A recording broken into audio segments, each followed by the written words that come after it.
Shalom, selamat pagi saudaraku. Kalau firman Tuhan berkata, jika Tuhan di pihak kita, siapa lawan kita? Maka dalam hidup ini tidak mungkin kita tidak memiliki musuh. Bagi kita yang sedang berjuang mengenakan Yesus di dalam hidupnya, jelas-jelas musuh kita itu iblis, saudaraku. Iblis, kuasa kegelapan itu musuh kita yang paling besar. Kalau tidak kita taklukkan iblis, iblis akan menaklukkan kita. Selain iblis, kita juga menghadapi musuh dari pengaruh dunia yang jahat. Itu bisa berupa bencana alam, malapetaka, dan berbagai kesulitan yang sekarang kita alami. Dan dari orang-orang yang bermaksud jahat kepada kita mungkin itu bisa terjadi. Karena selalu aja ada orang yang benci kita, saudaraku. Kita kadang gak kenal, gak ngapa-ngapain, ada aja orang yang gak suka sama kita. Betul gak, saudaraku? Itu pasti. Karena mereka memang mau bermaksud jahat kepada kita. Dimanapun dan kapanpun pasti ada. Jadi jangan pernah berharap Anda disukai oleh semua orang. Pasti ada orang yang tidak suka. Padahal gak kenal loh. Padahal cuma mungkin lihat alis mata kita dia udah gak suka. Atau bagaimana gak tahu, saudara. Pokoknya dengar nama kita aja udah anti begitu. Ada begitu. Tapi Tuhan Yesus berkata, kesusahan sehari cukuplah untuk sehari. Sebab hari esok ada kesusahannya sendiri. Itu berarti, saudaraku, selalu ada kesulitan hidup. Tetapi kalau Tuhan di pihak kita, siapa lawan kita? Amin, saudaraku. Banyak di antara kita yang berkata, Tuhan adalah penolongku. Tuhan adalah pembelaku. Tapi kalau jujur, kadang kita tidak yakin kalau Tuhan benar-benar menolong dan membela kita. Benar gak, saudaraku? Jujur deh. Ya kan? Karena keyakinan bahwa Tuhan membela itu tipis. Lebih tipis dari selai tisu nih kayaknya. Ya, dan kadang-kadang hampir-hampir gak ada dalam hidup kita. Mudah kalau kita ngomong, Tuhan engkau perlindunganku, Tuhan engkau segalanya bagiku. Tapi jujurnya kita tidak merasa ada payung perlindungan Tuhan itu di dalam hidup kita. Seakan-akan tidak ada keyakinan yang kuat dan kita tidak merasa bahwa Tuhan memberikan perlindungan. Terbukti dengan kita masih merasa cemas, masih merasa takut, kadang gentar, kadang khawatir. Benar gak, saudaraku? Jangan-jangan Tuhan gak menolong aku ya? Kadang pertanyaan itu muncul dalam hati kita. Jangan-jangan Tuhan gak bela aku ya? Lalu pertanyaannya, bagaimana kita dapat memiliki pembelaan dari Tuhan? Lah itu pertanyaannya. Dengarkan ini, saudaraku. Tuhan membela orang yang membela diri Tuhan. Gini deh gampangnya. Tuhan akan membela orang yang membela dirinya. Pertanyaannya, apakah sebenarnya Tuhan membutuhkan pembelaan kita? Jawabannya tidak. Tuhan bisa membela dirinya sendiri. Amin, saudaraku. Tuhan sanggup melindungi dirinya sendiri. Dan Tuhan sanggup membela dirinya sendiri. Dan kita tidak bisa berbuat apa-apa. Tetapi orang yang mengasihi Tuhan pasti melakukan pembelaan untuk Tuhan.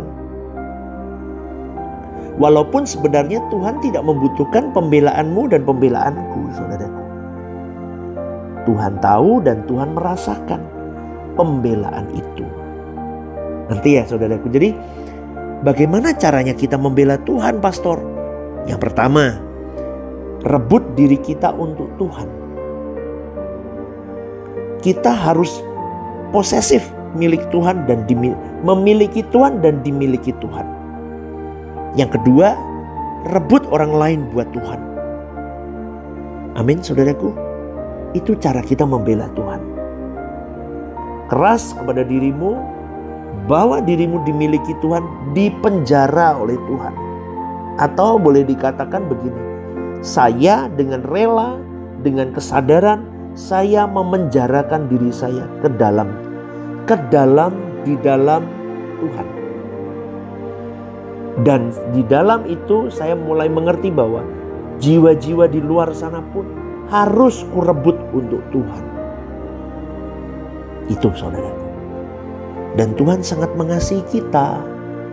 Tuhan sangat menghargai kita. Bukan tanpa alasan kalau kitab suci berkata, roh yang ditempatkan dalam diri kita diingini dengan cemburu. Dengan cemburu artinya sangat kuat, sangat posesif, saudaraku. Mengapa Allah mengingini roh yang ada pada kita? Sebab Dia berhak. Karena roh yang ada di dalam diri kita milik Dia.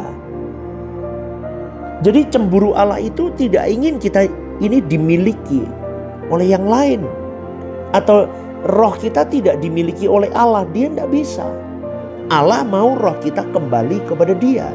Dan Allah tidak bisa melakukan itu tanpa si pemilik roh itu berjuang, merespon.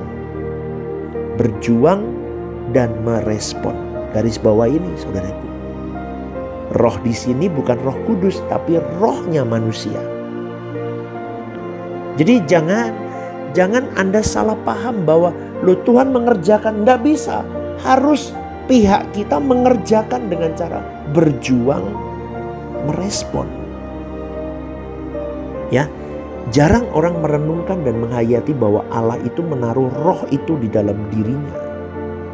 Maka dia sembarangan hidup. Jadi ketika Allah menghembuskan nafas ke lubang hidup manusia yang diciptakan dari tanah liat itu, maka ada kehidupan di situ. Itu roh dari Allah. Dan Allah menghendaki roh itu kembali kepada Dia. Tetapi yang membuat roh manusia tidak kembali kepada Sang Penciptanya, karena manusia itu mencintai dunia, tidak mencintai Sang Penciptanya.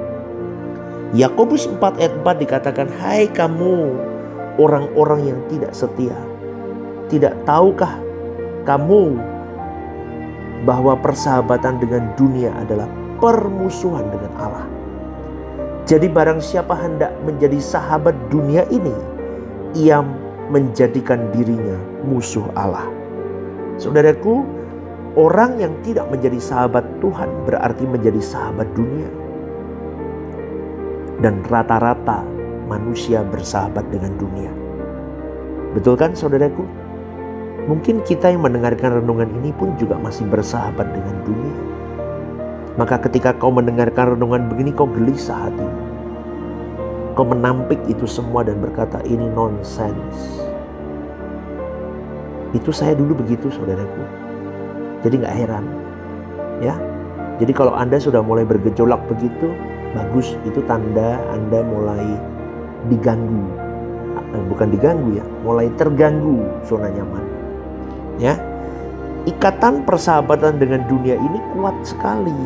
Dan kalau Anda tidak berjuang memutuskannya akan ikatan itu, Anda akan terjerat seperti sarang laba-laba, semakin kuat, semakin tebal dan gak bisa lepas.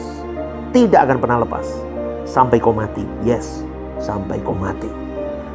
Mestinya ikatan kita dengan Tuhan itu harusnya yang semakin kuat, bukan dengan dunia. Sehingga kita bisa menjadi mempelai Tuhan, menjadi sahabat Tuhan, menjadi anak kesukaan Tuhan, menjadi biji mata Allah, menjadi huios, anak Allah yang sah, itu. Tapi orang Kristen hari ini tidak mikir sampai di situ. Tetapi kalau orang mengikatkan diri dengan dunia, makin kuat dia lekat dengan dunia, makin dia jadi mempelai dunia. Makin dia menjadi mempelai kuasa gelap. Dan banyak orang terjebak di situ. Selera jiwanya sudah terikat dengan percintaan dunia. Dan iblis itu cerdas membungkus gaya hidup percintaan dunia ini sebagai sesuatu yang wajar, yang etis, yang tidak melanggar moral dan nikmat. Itu masalahnya, saudara. Maka mari kita menilai diri kita masing-masing. Apakah kita termasuk sahabat Tuhan atau sahabat dunia? Kalau umat PL melakukan dosa yang dipandang Tuhan keji, maka hukuman yang dijatuhkan bukan hanya atas pelaku, tetapi juga kepada turunannya. Yang ketiga, yang keempat, kena semua. Saudara, kena tulah. Hari ini banyak orang Kristen tidak menyembah ilah lain secara lahiriah. Mereka juga tidak punya patung pahatan. Mereka tidak ke dukun buat ritual-ritual di tempat-tempat yang tempat-tempat untuk bertapa, untuk tempat-tempat keramat ya. Tapi iblis bisa menjerat mereka dalam dosa penyembahan berhala dengan cara lain. Ingat Lukas 4 ayat 5-8. Ketika Yesus dibawa oleh iblis ke tempat tinggi dan kepadanya ditunjukkan keindahan dunia. Iblis berkata, "Kalau kau sembah aku, ku beri dunia padamu." Itu setan loh ngomong sama Yesus begitu. Artinya, kalau Tuhan mengingini dunia berarti ia menyembah iblis. Sejatinya kita selama bertahun-tahun mengingini juga keindahan dunia. Betul gak saudaraku? Jujur deh. Namun kita mengemasnya dengan cara yang rapi, cantik, cerdas. Kita gak kelihatan. Dan kalau ingat itu sekarang kita gemetar seharusnya. Aduh, ternyata ikatanku masih ada. Ampuni aku Tuhan. Benar gak? Kita merasa nyaman dengan jumlah uang yang kita miliki. Kita merasa nyaman dengan aset yang kita miliki. Kita merasa berhak menggunakan semua itu untuk kesenangan diri kita. Ngeri loh saudaraku. Ngeri. Maka pada pagi hari ini, berjuanglah jadi sahabat Tuhan. Amin saudaraku. Ya, buat iblis tidak bisa berkutik dalam hidupmu dan hidupku. Amin. Ingat, Tuhan membela orang yang membela dirinya. Dimulai hari ini kita membela Tuhan. Dan pastikan kau jadi anak kesukaan Tuhan. Selamat pagi saudaraku. Tuhan memberkati.